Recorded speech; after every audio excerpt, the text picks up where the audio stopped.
Vasvillázás alapkitelet. Na szóval, újra jelentkezünk, nem telt el egy óra se, kb. Ennyi a perc, 35. Hát azért, mert történt valami. Szóval lendületeset játszunk. Fölpakolunk, vagy összeszedünk egy szarunk, az meg összeszedünk egy csomó ilyen szart, és nekifutásba elindulunk. Na most ezen a csövön, itt láttok, ha láttok, nem? Mindjárt megnézem, hogy láttok, mert amúgy a növényen van ez a szar. Hát nem látszódik pont. Na mindegy, azon átestem. Meg innen, kb. Innen elindultunk. Na ott, 5 perc azt hittünk el egy ilyet. 3-szor megálltunk. Na lehet meg. Na, umpát meg rúg, ez még nehezebb lehet.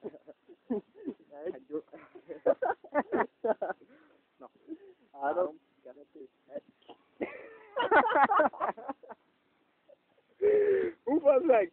Gyere már, vigyük már! Ne szétlenkedjünk már, mert hülyének nézve. Ja, azt hiszik, hogy nem vagyunk.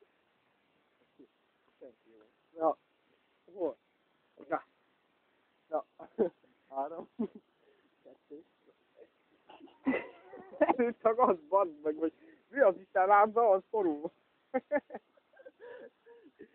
Hát de mondom, legyökerezett. Gyere, na most már vigyük tényleg, mert kirúgnak minket. Egy bénázunk már, vagy... Na, amúgy nem olyan bénák, csak Nem, profik vagyunk. profik vagyunk, csak most így kell, mert... nem tudom. Biztos.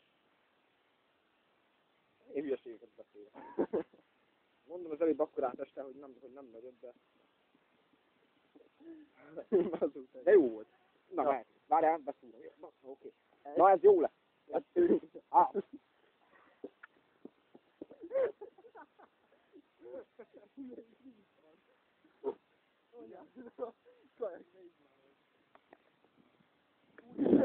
Ott belerohantunk volna. Várjál, hülye, hova rakjuk a gat?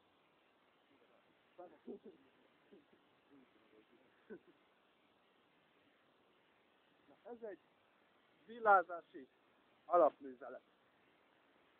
Így van, így kell csinálni. Szünet. Szünet.